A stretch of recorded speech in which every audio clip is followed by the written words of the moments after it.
morning and welcome back to another episode of 56-Bit Cloud Cafe. I'm Atir Dalal and today we have an exciting episode lined up as we delve into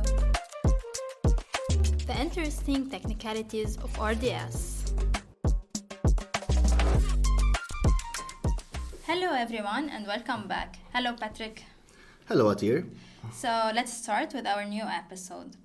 First of all, there are tons or maybe hundreds of database engines to choose from. What are the different database engines supported by RDS? Right, so as we said, RDS is a managed database engine service. Those database engines, the ones that you choose, you can install them on EC2 or on any other platform. What RDS does is manage them for you, all the intricacies that are required to manage a database. One of the major things you need to choose when you are bringing up an RDS cluster of servers, an RDS database, is the database engine.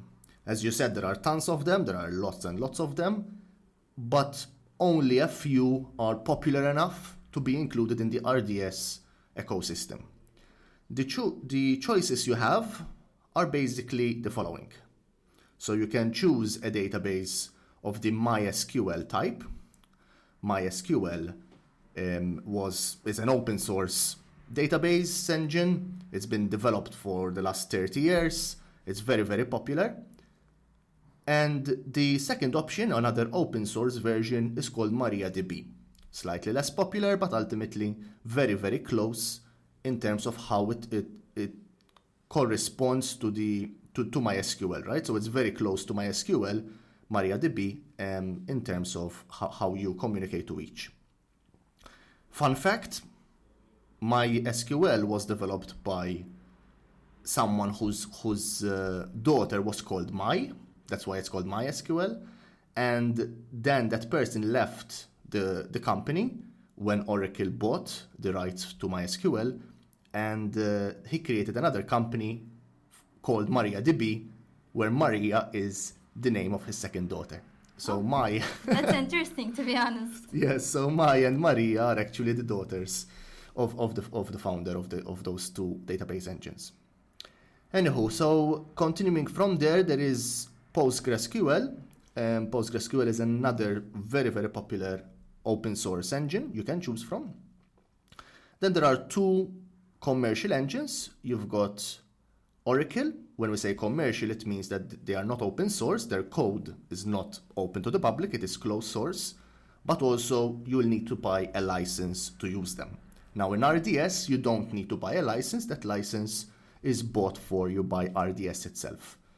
But of course, that means you're going to pay more for these types of engines. So Oracle Database and Microsoft SQL Server. Those are the two engines that are closed source. And there is also the option to bring your own license to these systems as well, if you have a license already. Finally, there is Aurora. Aurora is an AWS developed engine. It's very different from anything else you see on-premise. It has a lot of features, tons of features, very, very powerful. AWS says that it is an enterprise-level database with pricing more in line with the open source versions, with MySQL and Postgres.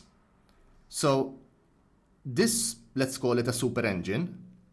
The most beautiful thing about it is that you do not need to change anything from your end. So if you are a developer and you're communicating with MySQL or you're communicating with Postgres, then by using Aurora, you don't need to change anything. You can still communicate as if you're communicating with MySQL or Postgres. So the interface to this Aurora engine is exactly the same as MySQL and Postgres, but behind the scenes, it's very, very powerful and very performant.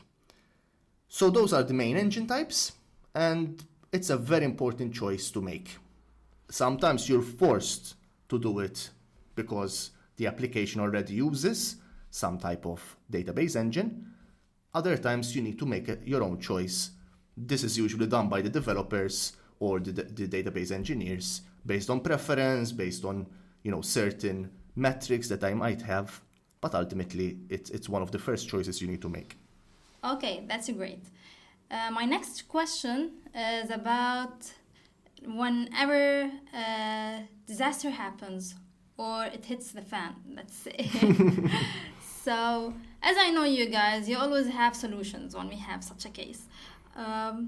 There should be some form of backup to restore data and functionality. How does RDS handle database backups and restore processes?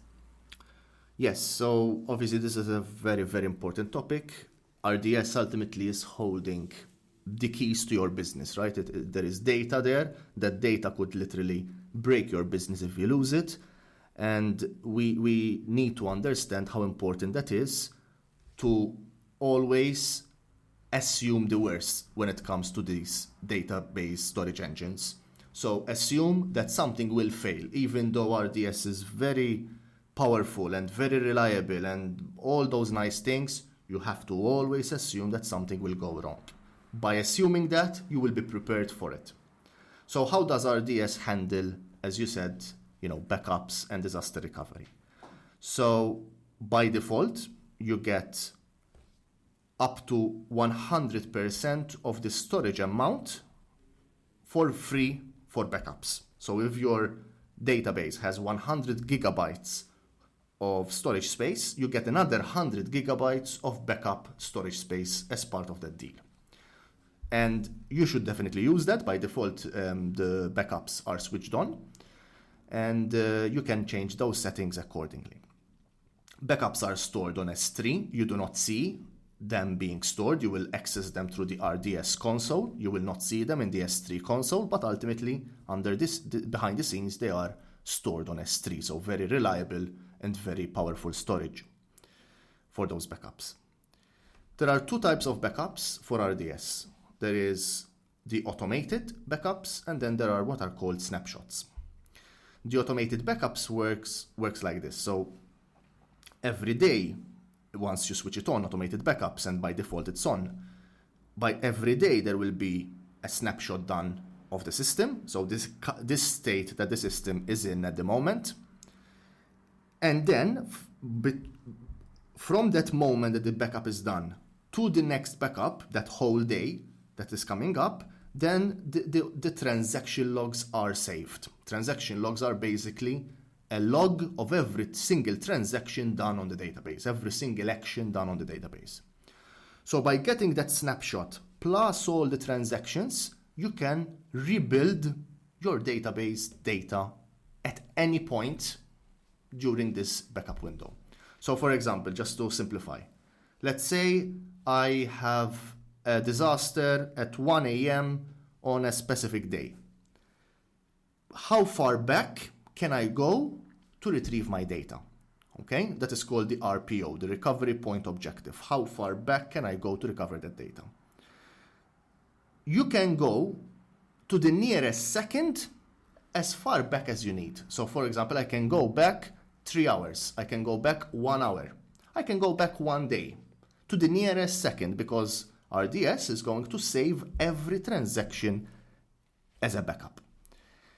How long do these backups, how long are they saved? What is the retention period, we call it? The retention period by default is 7 days, but you can make it up to 35 days. So that's automated backups, where you can go to the nearest second backwards up to 35 days, which is pretty powerful. What if you want more than that? You can do manual backups. They're called snapshots. When I say manual, I mean you initiate them yourself. It could be yourself manually through the console, but could also be an automated program that you create. But AWS that do not handle these, they just let you do them. And at any point, you can have a snapshot, and that snapshot is never deleted unless you delete it. So the automated backups, they will be deleted depending on the retention period, 7 days or more, up to 35 days, whilst the snapshots that you create will not be deleted unless you do that. One last thing, there are also obviously external options in terms of backups. There is an AWS service called AWS Backup. And AWS Backup has a number of other features which can improve your backup and disaster recovery solutions, but ultimately it does the same thing as RDS backups. And there are external solutions as well which can allow you to do backups and recovery from those backups. You can move those backups around, you can copy them to other regions so that you increase your reliability. You can restore from them, of course. You will restore to a new database and you can test them, those backups. These are all things that we do on a daily basis. It's very, very important though that those backups are done and done properly and tested to make sure that if there is a disaster, we are prepared for it. Okay, so what strategies should users employ for data durability? Data durability. So with that, by durability, we mean making sure that your data is not lost, right? This is not the same as reliability, where you have access to the data, but rather durability, where the data is not lost. We've already mentioned the most important thing, which is backups, right? Whatever you use, ultimately you must have backups that are properly done and tested so that if you need them, you can have them ready to go as fast as possible. There is one other thing that you can do though, and that's basically using Aurora. So when using the Aurora engine, which is this special engine that AWS has developed, and it's completely compatible with MySQL or Postgres, what it does is it stores your data on 3 different availability zones. So 3 different data centers, each data center being very far away from the other for durability reasons, in the same region always. So in that region, you have 3 availability zones, and the data you store is always replicated to all 3. Aurora is the only one that does this out of the box. You don't even have the option to remove this feature. The others can do it, but you have to bring it up yourself in a different way. Be careful though, when I say durability with Aurora, yes, those copies are done actually 6 times, so 2 times on every availability zone. So 3 times 2 is 6. So you have 6 copies, which is very durable. But that's just the data, right? The processing power of the engine itself, the servers basically that RDS brings up, then those will be on a single availability zone unless you want them to be on more than one. But when it comes to durability, data durability, Aurora is king here. So let's say I want to choose a database engine for my startup application. What considerations should I keep in mind within RDS? Yeah, so it's not a matter of using of RDS itself. The same considerations would be applied if you're using an engine on premise or if you're using an engine on an EC2 server. So database engines come with their own features. Each one has its own advantages and disadvantages. There is also a level of what you know as well. So when developers and database engineers choose specific engines, yes, they might choose them based on metrics and what the features of those engines are, but a lot of times they choose them based on familiarity, how comfortable they are with those databases. This is our experience, and there's nothing wrong with that, of course, but ideally you would choose an engine based on the features and the performance. But again, it has nothing to do with RDS. This has to do with the engines that you choose, irrelevant if you're using RDS or not. When choosing an engine, you have those options, as we said. The first thing you would decide is whether you want to use an open source one or a closed source engine. If it's closed source, your options are Oracle and MySQL Server, and Microsoft SQL Server. So those 2 are there for the taking. The open source one are MariaDB, MySQL, and Aurora. I want to mention though that and Postgres as well, sorry, I forgot that. So I want to mention though that if you are going for open source and your option is between MySQL and PostgreSQL, I would definitely recommend looking at Aurora. Aurora has a lot of important features that are not available in other engines. Things like the ability to scale to extremes using serverless engines, the ability to do multi-region copies of your database.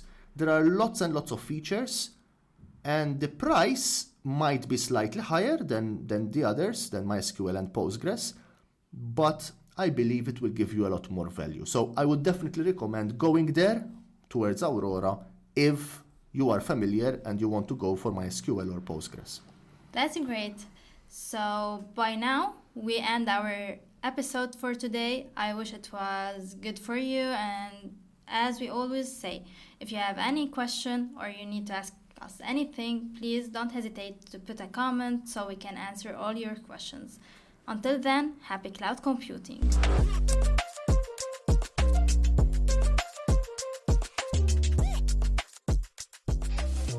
To stay connected and never miss a beat, be sure to follow our podcast channel for the latest episodes. Also, you can follow us on Instagram, Facebook, Twitter, and LinkedIn to know more about all the updates in Cloudfield and to know more about our upcoming webinars and events.